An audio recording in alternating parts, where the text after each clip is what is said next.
Quando a gente pensa em igrejas, logo vem à nossa mente fé, a espiritualidade, histórias de vida, cultura e comunicação.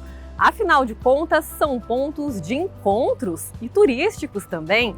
No Por Todos os Cantos de hoje, nós vamos percorrer alguns templos. E claro que a gente não podia deixar de começar por aqui, né? O marco zero da cidade, a Igreja Matriz.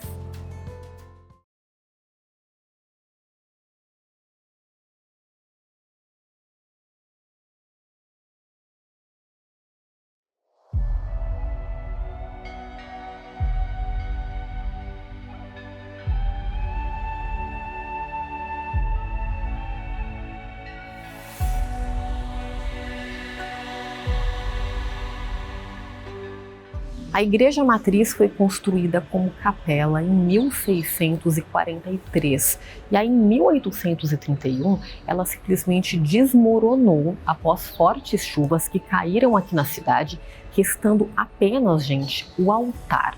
E aí ela foi reconstruída em taipa e só em 1934 ela foi feita em alvenaria, que é como é hoje. E aí, claramente, algumas das características originais foram alteradas.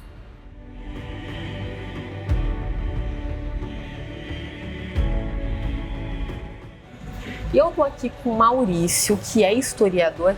Maurício, é uma igreja de tamanha importância histórica e religiosa aqui para nossa cidade, né? A Igreja Matriz, como várias outras igrejas matrizes no Vale do Paraíba, elas têm uma importância desde o começo das cidades no Vale do Paraíba. Então a gente, remontando a história, né, o professor de história gosta de lembrar sempre muito do passado, essas igrejas, quando as cidades elas começam a passar de aldeia, povoamento, aldeia, para vila e cidades, essas igrejas começaram a ser construídas, principalmente durante o século XX, aí a estrutura que ela já existe. Mas a nossa igreja matriz aqui de São José dos Campos, ela tem uma idade bem anterior, 200 anos antes, ela é de 1643 mais ou menos, era uma capela, e ela foi construída nesse local aqui no alto do banhado, como a gente fala, né, na beira do banhado, porque o aldeamento dos índios guaianazes, feito pelos jesuítas na divisa de São José com Jacareí, no Rio Comprido, que foi o primeiro aldeamento, né, nem era povoamento ainda, né, da cidade de São José, que depois deu de cidade de São José, foi transferida aqui para cima por ordens, vamos falar assim, da política local e da religiosidade da época.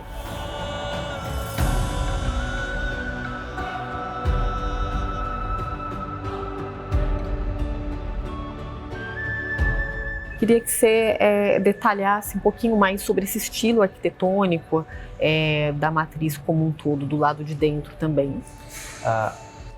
Do século XIX para frente, a gente tem uma forma de se construir que relembra alguns aspectos culturais e religiosos europeus. Então, a gente sabe que a taipa de pilão era africana, vamos falar assim, com indígenas também colocando a sua característica, mas a religiosidade cristã ela é europeia e ela impera até pela forma, né, de aculturação que os europeus, portugueses principalmente, aqui no Brasil, trouxeram essa religiosidade. Então, mas algumas pessoas comentam, mas como é que ficaram os indígenas, os povos originais? Eles foram sendo afastados e acabaram saindo das regiões. Tem algumas tribos ainda no litoral norte, poucos lugares, mas a maioria das cidades, se a gente for olhar aqui do Vale do Paraíba, tem nomes, quando não são nomes de santos da Igreja Católica, São José dos Campos, são nomes de origem indígena, Taubaté, Caçapava e outras cidades.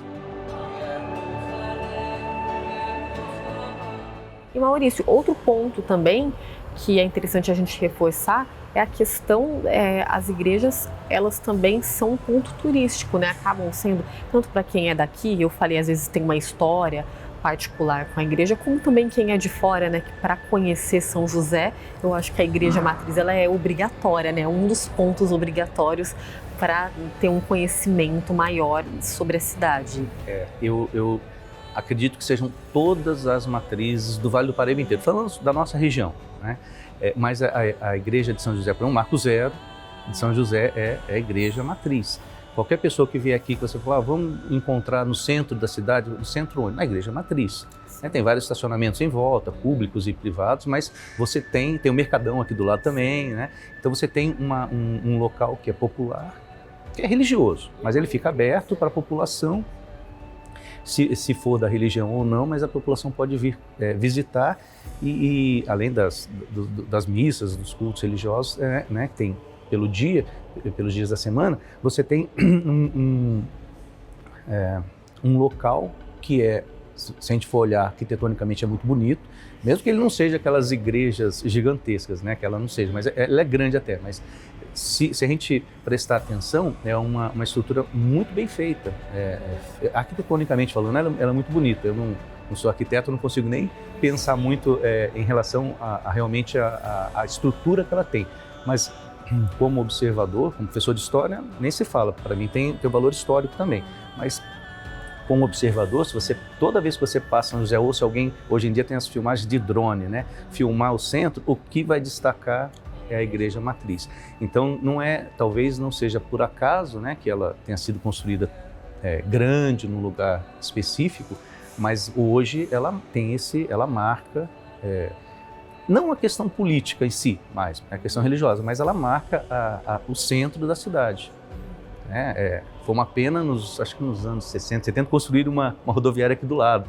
Para mim, poderia ter sido um pouco mais longe. Mas mesmo assim, hoje a rodoviária não é a principal, então tem um movimento urbano, não de ônibus para fora. Então acabou se integrando, as pessoas podem descer ali e vir aqui, mesmo quem está e pegar, quem estiver na cidade, pode passar aqui, conhecer, ou se não for da religião católica, depois pegar o seu ônibus ali do outro lado. Para o popular, para a pessoa simples, isso também é interessante. Não só esse marco, que às vezes a pessoa não lembra que é um ponto de referência, mas ele existe nessa paisagem nossa toda aqui. E dentro da matriz ficam os restos mortais de Franz de Castro, um advogado que dedicou boa parte de sua vida a dar assistência aos encarcerados. Ele foi morto em 1981, após uma rebelião na nossa vizinha Jacareí. Franz foi chamado para intermediar as negociações entre detentos e policiais. Um tiroteio, na ocasião, tirou a vida dele.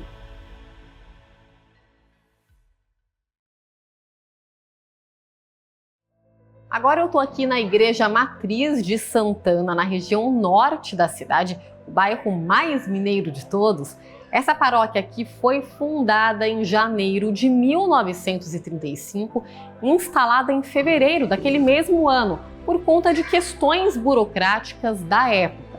E naquele período, essa paróquia aqui pertencia à Diocese de Taubaté. Seu Diarone tem praticamente uma vida dedicada à fé e a este templo. E contou pra gente que a criação da paróquia está ligada à construção do Hospital Pio XII, por exemplo. No início de 1955, havendo a necessidade de um hospital, o Monsenhor conversando com as pessoas envolvidas, né? Ele é uma pessoa muito querida e de fácil acesso a todas essas áreas que se fazem necessário. Ele conseguiu o terreno de uma família tradicional do bairro, onde foi construído o Hospital Pio XII.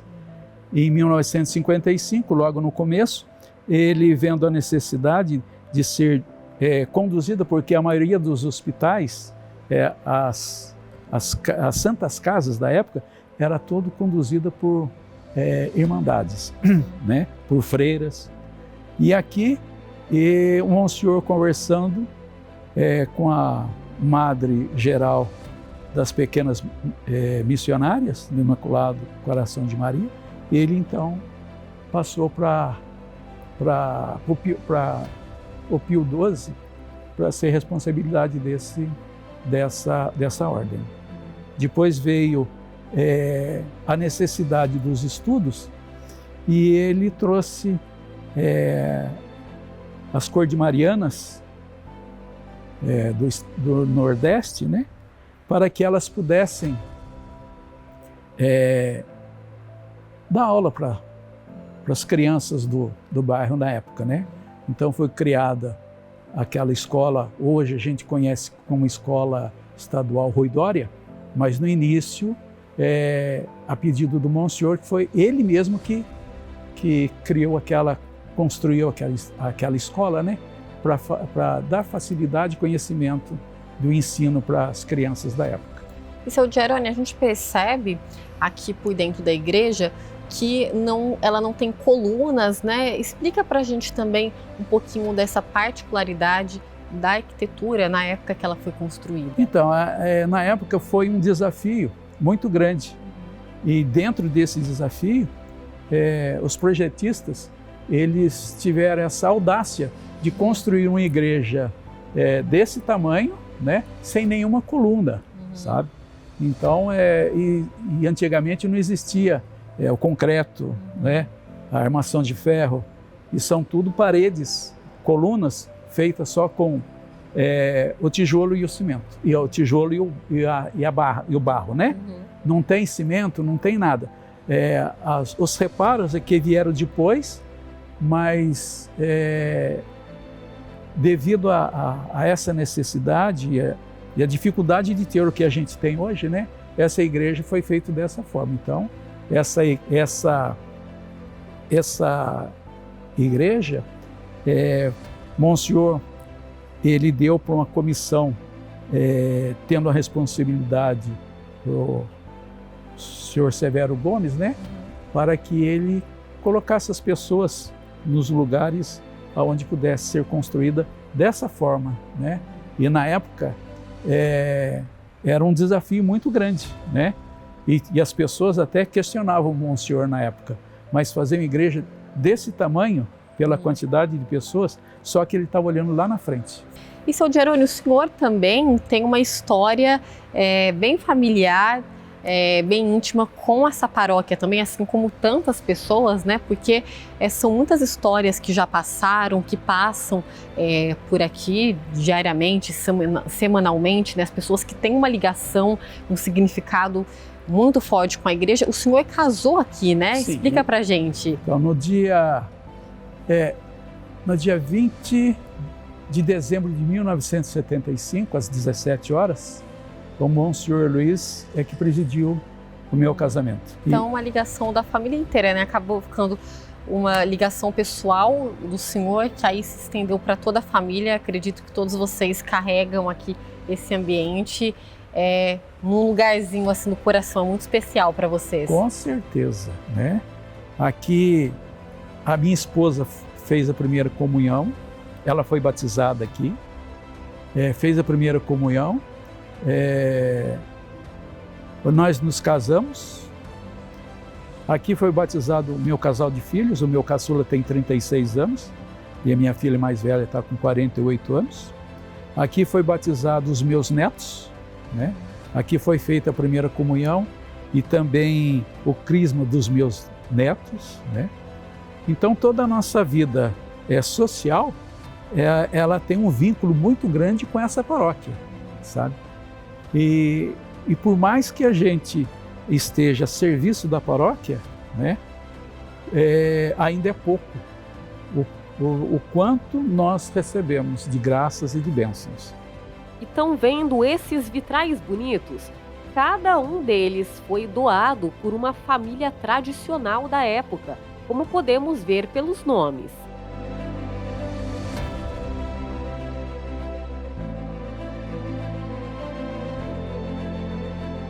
É muita história envolvida, né?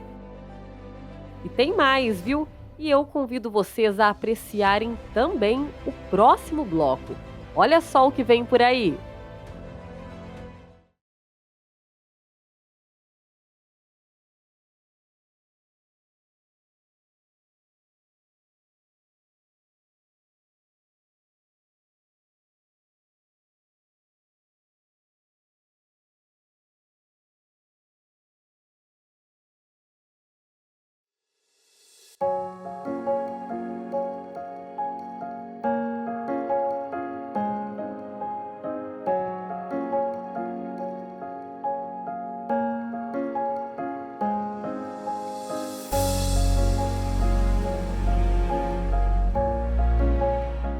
Rômulo, a gente está aqui de frente para a capela do Vicente Aranha.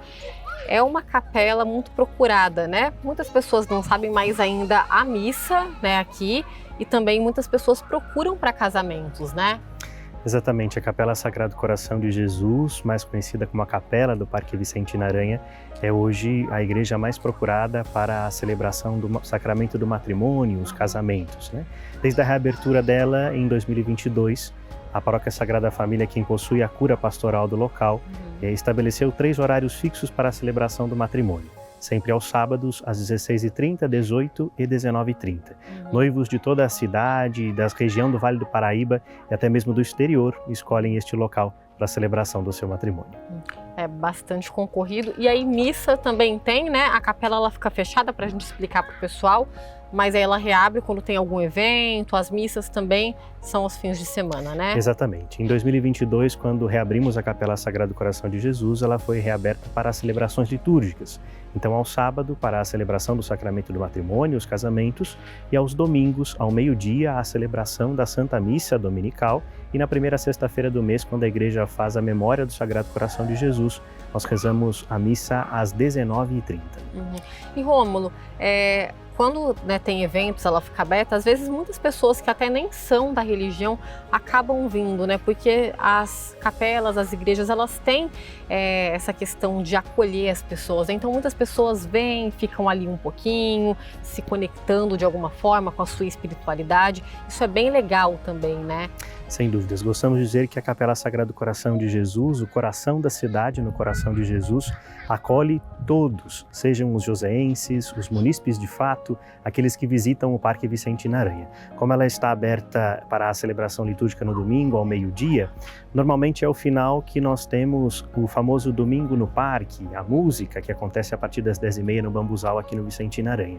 Então, todas as pessoas que vêm ao Vicente Aranha no domingo para o Domingo no Parque encontram também atividades culturais, como a música no Bambuzal. E logo na sequência tem a oportunidade de permanecer e de conhecer a Capela Sagrado Coração de Jesus, que já está aberta para a celebração da Santa Missa ao domingo, meio-dia.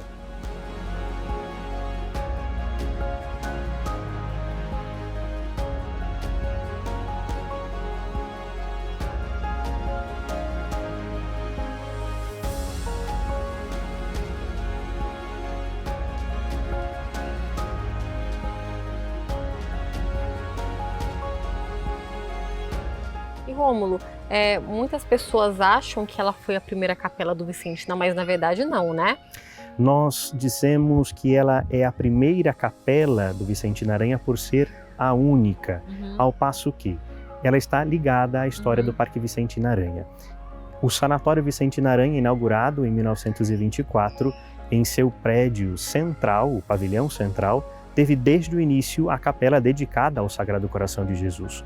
Por isso, quando construídos os outros pavilhões e, de fato, em 1935, inaugurado a capela ao centro dos jardins do antigo sanatório, ela continua a ser a capela que apenas foi transferida do pavilhão central para o novo prédio, mas continuando dedicada ao Coração de Jesus e, claro, atendendo aos que estavam internados no sanatório, as religiosas de São José de Chambéry que administravam o espaço, mas também a todos aqueles que gostariam de fazer a sua oração. Rômulo cita que o projeto da capela foi solicitado pela Santa Casa de Misericórdia de São Paulo. A Capela Sagrado Coração de Jesus não tem um estilo arquitetônico próprio. Ela mistura um pouco do clássico com alguns traços do barroco e tem vitrais policrômicos diversos, né? Ela, na verdade, segue a espiritualidade do coração de Jesus, certamente introduzida e solicitada no projeto pela própria administração da Santa Casa de Misericórdia de São Paulo, que tinha as Irmãs de São José de Chambéry, uma congregação francesa que vivia a espiritualidade própria do coração de Jesus, para também este novo prédio, que é o prédio da capela principal do sanatório. Ela traz também altares laterais, porque é preciso recordar, a capela foi inaugurada, como nós a conhecemos, ainda antes da reforma litúrgica de 1962. Então, o seu espaço compreende um altar central com um retábulo com a imagem do coração de Jesus e o sacrário, altares laterais dedicados às devoções próprias de São José e Nossa Senhora do Carmo e também outras imagens de devoção particular das irmãs.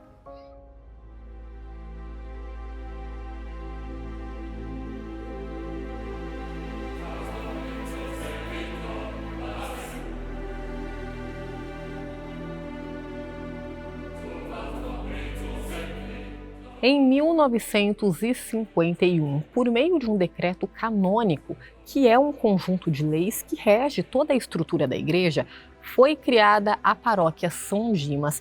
E esse templo foi o primeiro dedicado ao santo, não só em São José, gente, mas em toda a América do Sul.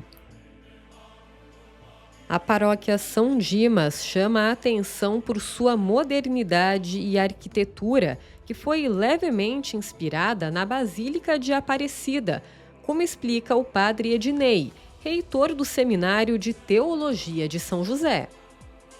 A paróquia São Dimas, ela foi criada em 1951 e inicialmente a sede dela não era aqui, mas é onde hoje está a Igreja Menino Jesus de Praga, no território da Sagrada Família. Então lá foi a primeira matriz, sede, exatamente, da paróquia São Dimas. Posteriormente é que esse terreno foi adquirido e então foi construída a primeira igreja, que não é esta, mas onde hoje é o salão paroquial, atrás dessa construção. Dedicada a São Dimas, né? É uma devoção nova aqui no Brasil, divulgada sobretudo pelo Monsenhor Ascânio Brandão, que foi o primeiro pároco da paróquia São Dimas. Por 5 anos ele foi pároco aqui. E ele queria que aqui fosse um santuário dedicado a São Dimas, um santo um pouco incomum, né? Não tão conhecido, mas um santo que tem uma história curta, porém muito profunda e muito bonita. É o santo do Calvário, aquele que estava ao lado de Jesus, né? Um dos ladrões, que defendeu Jesus e alcançou a salvação naqueles últimos momentos da sua existência. Esta igreja, ela foi construída depois já da morte do Monsenhor Ascânio Brandão. Então, a primeira igreja que ele quis aqui, esta sim teria sido projetada pelo mesmo arquiteto de Aparecida. Esta aqui já foi uma modificação do projeto inicial. E na década de 50 não se sonhava que aqui seria ainda uma diocese e que aqui seria a catedral da diocese. Isso só aconteceu nos anos 70, na preparação da criação da diocese, que aconteceu em 81. Então esta igreja foi escolhida como sede da nova diocese, né, da catedral da nova diocese. E por quê? Pela localização, pelo tamanho, na época era uma das igrejas maiores de São José, e que acomodaria tudo aquilo que precisaria na sede da diocese, instalações para a cúria também, né? É uma igreja bastante moderna e que já passou por diversas reformas. Na sua primeira construção, ela não tinha o formato que tem hoje, pelo menos nos seus acabamentos, né? O formato arquitetônico sim, mas não tinha os detalhes que tem hoje. Isso aqui é fruto de pelo menos umas 3 ou 4 reformas que foram feitas. E justamente esse estilo chama a atenção, né? Foge de outras igrejas, paróquias comuns que a gente está acostumado a ver pela cidade, sim, né? Sim, ela é uma igreja redonda, mas que lembra uma flor, né? Cada um desses arcos que compõem aqui a arquitetura da igreja seria uma pétala dessa flor. 7, que é um número simbólico também, né? No campo religioso, indica perfeição, plenitude, totalidade. E depois o centro da igreja é caracterizado pelo altar, né? Então o povo fica ao redor do altar, dentro da nova concepção de liturgia que o Concílio Vaticano II nos traz, né? Todos ao redor da mesa, onde Jesus se dá como alimento para nós.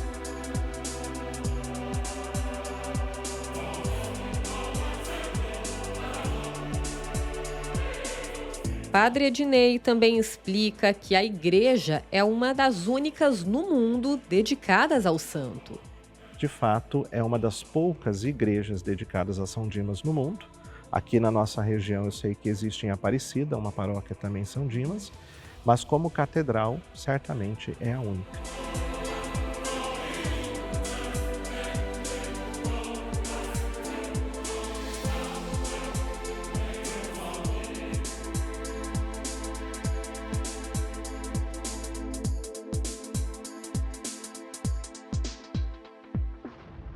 Mais um Por Todos os Cantos concluído. Tivemos a oportunidade de passar por algumas das igrejas da cidade. Eu não gosto do termo as mais importantes, porque aí é muito relativo de pessoa para pessoa, com as suas vivências, experiências, né? O significado que tem para cada um.